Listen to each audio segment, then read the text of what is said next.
Joining me now is David Daoud, Senior Fellow at the Foundation for Defense of Democracies. David, thank you so much for joining me. Pleasure to be on, Brittany. Thank you for having me. Israel and Hezbollah each exchanged major rocket strikes over the weekend. So can you talk about the moment that we're in right now? Well, I think now we're in a moment of de-escalation. And to understand why we're here, we need to go back a little bit. So as we know, Hezbollah started attacking Israel on October 8th in support of its allies in Gaza, Hamas, Palestinian Islamic Jihad, and other groups that had launched the October 7th attack on Israel. The goal then was to get Israel to cease fire, to prematurely stop its operations in Gaza, and Hezbollah would back down from its own attacks. Now, this conflict in the north has lasted a lot longer than Hezbollah expected by their own admission. And the longer you have a war of attrition of the type that we have in the north going on, the more of a chance you have for some kind of mistake to happen. Now, in Hezbollah's case, this came on July 27th when an errant rocket struck a soccer field in Majd al-Shams, a Druze community in northern Israel, killed 12 Israeli children. In response to that, Israel had to exact a heavy price for the death of 12 of its citizens and 12 children at that.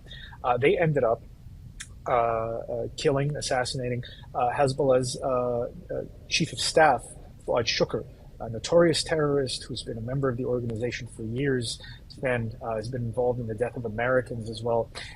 And they killed him in Beirut. They killed him with precise intelligence. From what we understand, a phone call minutes before the strike had lured him to his demise.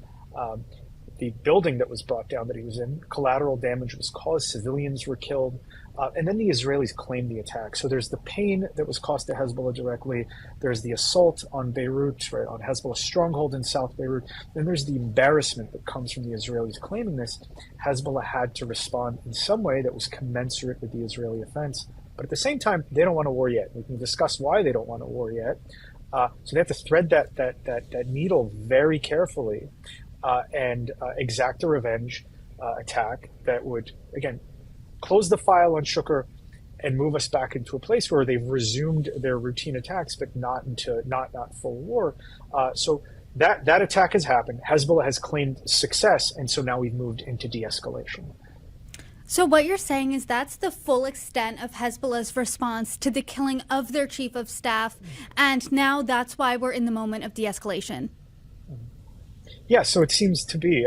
Secretary General Hassan Nasrallah gave a speech within hours after the Hezbollah retaliatory attack and said, we're done. Right? There was some ambiguity in the initial Hezbollah statement where it said the first phase had been completed, and he clarified that the attack itself was comprised of two phases. They both succeeded. Hezbollah's done.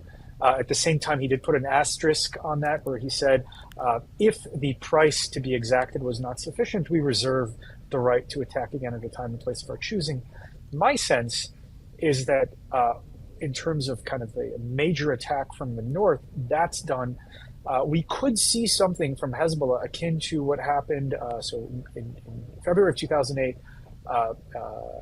Shukr's predecessor, Ahmad Moghniya, well, two predecessors ago, Ahmad Moghniya and his compatriot in Hezbollah from years ago, was assassinated in a joint Mossad CIA operation in Damascus. Hezbollah waited 4 years to attack the Israelis, to retaliate against the Israelis. They bombed a bus in Burgas in Bulgaria. If I recall correctly, 5 Israeli civilians were killed, but don't quote me on that specific number. We could see something like that, where they wait years, they attack a soft underbelly target of the Israelis, but the message is clear that this is for Shukr.